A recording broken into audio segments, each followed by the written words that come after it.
everybody. Welcome to the Good Doctors Diagnose for Wednesday. It is Wednesday, April 15th. As ever, the Good Doctors, I'm Dr. Erin. Dr. Kristen.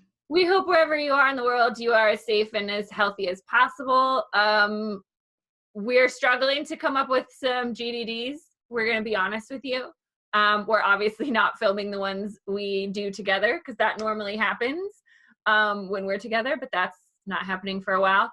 But we do want to talk about something pop culture related that we've found in the past couple weeks has been really, really helpful and has sparked an interesting discussion that we had. So today we're going to share some of our thoughts on the YouTube series started by The Office's John Krasinski called Some Good News. And we wanted to just share a couple of our thoughts on why now is a great time to have something like this and why Some Good News is a different sort of piece of entertainment than we're normally experiencing. So the really nice about, first of all, I love that it's like really authentic, which is important. Like John Krasinski is not shy about the fact that he didn't understand Zoom before he started this. The text shifts, like you can tell when he's on a camera and then on Zoom, like they're not making it really fancy. Yeah. He's making it work from his office at home. He's making it work from his office, and like he is good at this, but like not professional at it. Right. And that feels really like, okay, I could do this. Yeah. And yet he's making it a communal experience. So really what he is a mouthpiece to remind all of us that that death tolls and ventilator counts are not the only stories happening right now. Yeah. While death tolls and ventilator counts are incredibly important, for most of us, we can't do anything about that. And so what we can do never feels like it's enough. And so we need to be reminded that in the middle of what we can do, there is joy. Yeah. And I think, we all have different levels of what we need to pay attention to the news. Certainly when this pandemic first started really hitting the US, I was like watching news all the time. I was on Twitter all the time. And that has gradually decreased. Not so gradually, actually. There was a real big drop off after week 2. And then I check Twitter like once a day. I scroll past a lot of things. We're all losing our capacity to hold so much information, especially when nothing is really dramatically changing from day to day. In a lot of our circumstances. And the news is so awful every day. So, you can read 15 different self-care blogs on what to do right now. And almost every one of them will tell you to minimize your news intake. Stay informed, understand what's going on in your community. If you need to see the news for some informative purpose, do that. But then we really cannot advise enough taking a step back, consuming other things.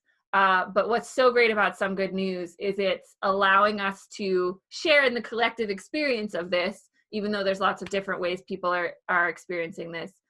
There are some things that are collective about the human experience. And it's so nice to have 20 minutes of something that's super positive. And not saccharine. There is nothing in that video that is making it seem like everything's okay. Right.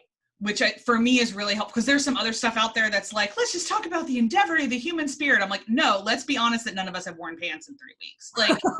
Let's be honest that this is really hard. Yeah. And let's be honest that it's hard in different ways for different people. But at the same time, what I like about it too is it reflects that life is going on. So one of the first videos was somebody coming home from chemo. Yeah.